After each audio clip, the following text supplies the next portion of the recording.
Hello friends, I'm Hazib Al-Hassan, and today I'm going to tell you a story whispered across an entire town, a story people still fear to repeat at night. This is, The Blood-Soaked House, ***. At the far edge of our small town, beyond the main road and past the old rusted bridge, there stood a forgotten two-story house. People said it was cursed. Anyone walking by at night claimed they could feel eyes watching them from the broken window on the second floor. Nobody lived there. At least, that's what everyone believed. My friend Ray had always laughed at these stories. He never believed in ghosts. One winter night, he challenged me. "Bro, let's go inside that house and record everything. We'll show the whole town there's nothing to fear." I shouldn't have agreed. But I did. That night, around 1 a.m., we walked through the foggy road toward the house. The streetlights flickered as if warning us. The closer we came, the colder the air felt, as if the house was breathing. The wooden front door was half open, creaking gently. No wind. No animals. Just darkness. Inside, the smell hit us first. Old wood, wet dust, and something metallic. Something like dried blood. I turned on my flashlight. The beam landed on a picture frame hanging crooked on the wall. It was a family photo, father, mother, and a little girl about 7 years old. But the eyes in the photo looked almost real, like they were staring directly at us. "Creepy artwork," Ray had whispered. "No, this is something else," I replied. We explored the first floor, just broken chairs, torn curtains, and cobwebs. Everything looked abandoned. But as soon as we stepped toward the staircase leading upstairs, both of us heard it. A soft running sound. Cock, cock, cock. Like small feet racing across the wooden floor above us. I froze. Ray had tried to act brave. Probably raccoons or something. But we knew. We both knew. Those were human footsteps, small ones, like a child's. When we climbed the stairs, the air turned ice cold. I could see my breath fogging in front of my face. There were 3 rooms upstairs. Room 1, the doll. We opened the first door. In the center of the room sat a large doll.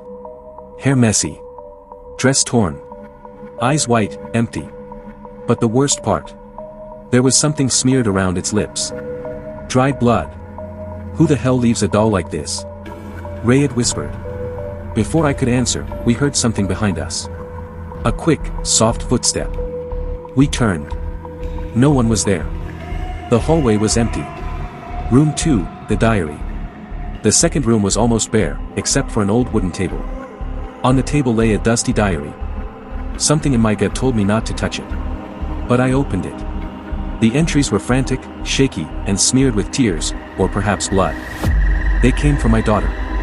They said the house belongs to them. They won't forgive me. They are standing at my door. Tonight is my last night. At the bottom of the page, in dark red letters. They're here.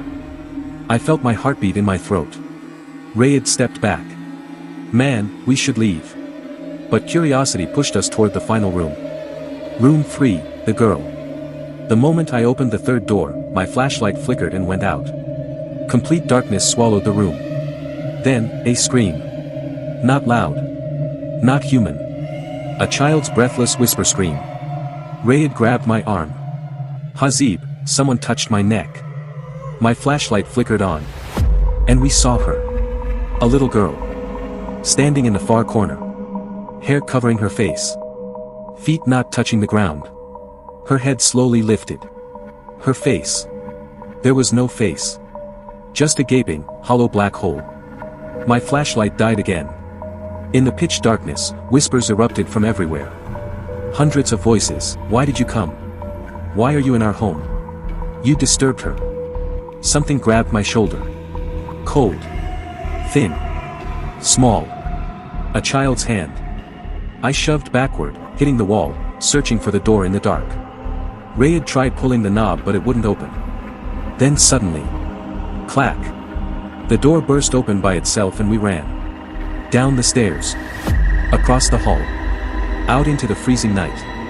Only when we reached the road did we stop. Ray had dropped to the ground, shaking. When I grabbed his wrist to pull him up, my heart nearly stopped. There were red scratch marks on his skin. Small scratches. Like from a child's fingernails. Since that night, Ray hasn't been the same. He says when he tries to sleep, he feels a little girl standing at the corner of his room. watching, waiting. And sometimes, late at night, he hears small footsteps running across his floor.